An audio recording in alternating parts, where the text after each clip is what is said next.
Kia ora, and welcome to this instalment of A Different Five Rings.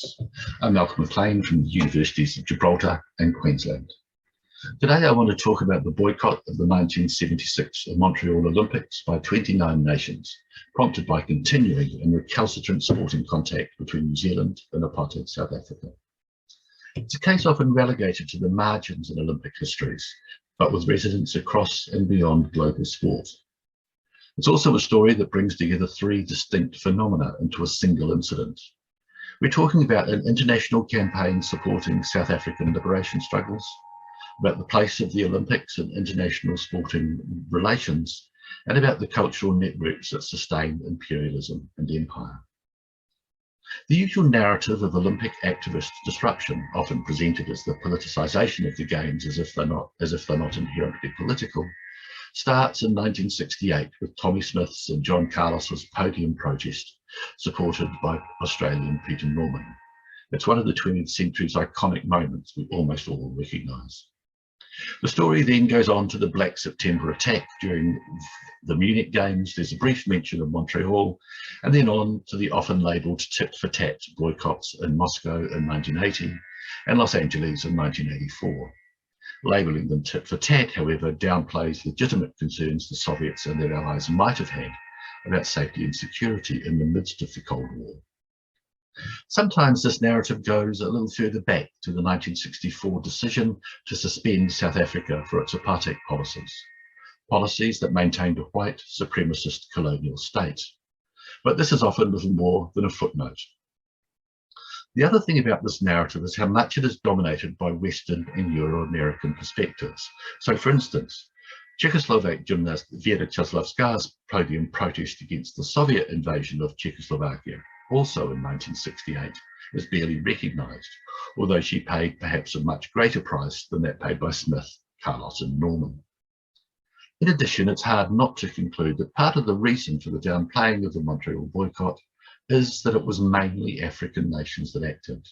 Although, to be fair, the big story of Montreal was its cost blowout and the financial crisis it engendered.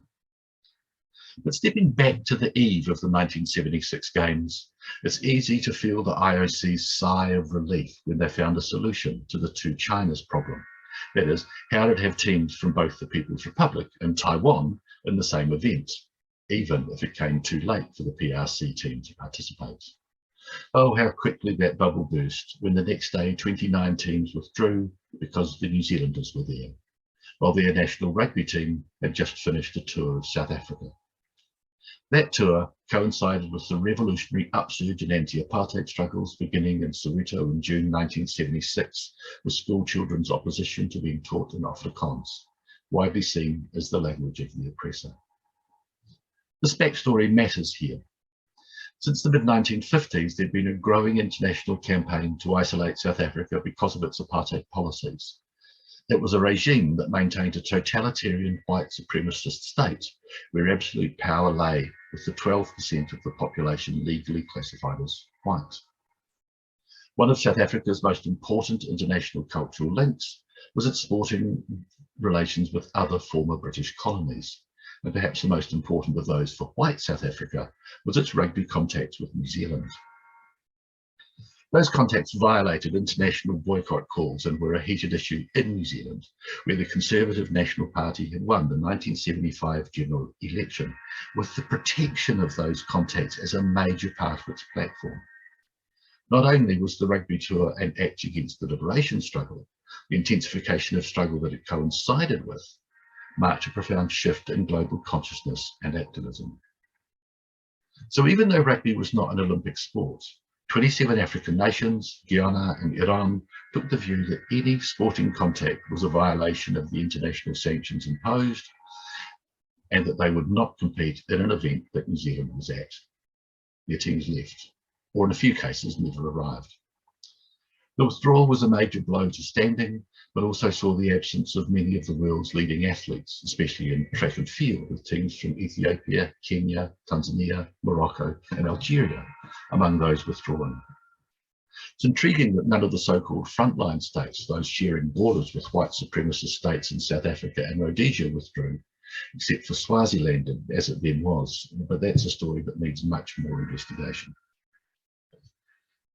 Paradoxically, despite it being downplayed in the 1968 to 84 disruption narrative, this boycott is perhaps the most important of them all for three reasons. First, its omission highlights the way the dominant narrative prioritises and grants agency to Western European and North American interests and perspectives. Here, the active forces were majority world nations, mainly African, acting against the interests of that North Atlantic nexus and its allies. This suggests, at best, a colonial blindness to the historical narrative.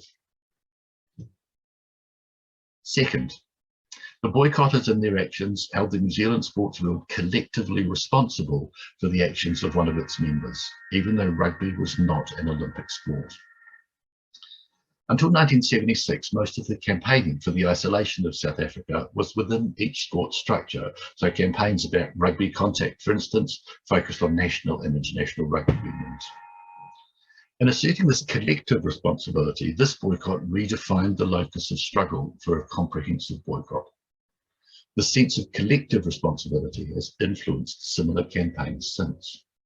And third, in this shift to third-party responsibility, this boycott shifted the global relations of power around the international movement to isolate South Africa. We see this most obviously in the British Commonwealth, where South Africa's major cultural links were with Britain and with white settler states.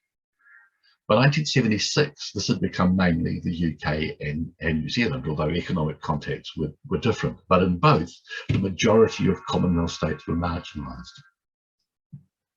As a result of this shift to third-party responsibility, in 1977, the Commonwealth's Gleneagles Agreement saw all member states agree to take action to prevent contact with South Africa, something the so-called old white Commonwealth had resisted, although conservative governments in both the UK and New Zealand took only minimal action.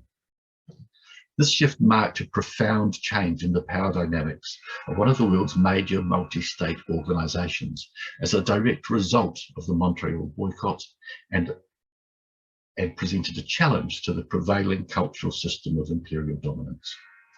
It's hard not to see this as part of the reason for the way the dominant narrative marginalises this boycott. It's an event that has a lot to tell us about the ways we remember the Olympics, the ways we do our history, and the things we need to be considering in making sense of relations within and of international sport and more. It deserves more attention, and these are very much a different 5 rings.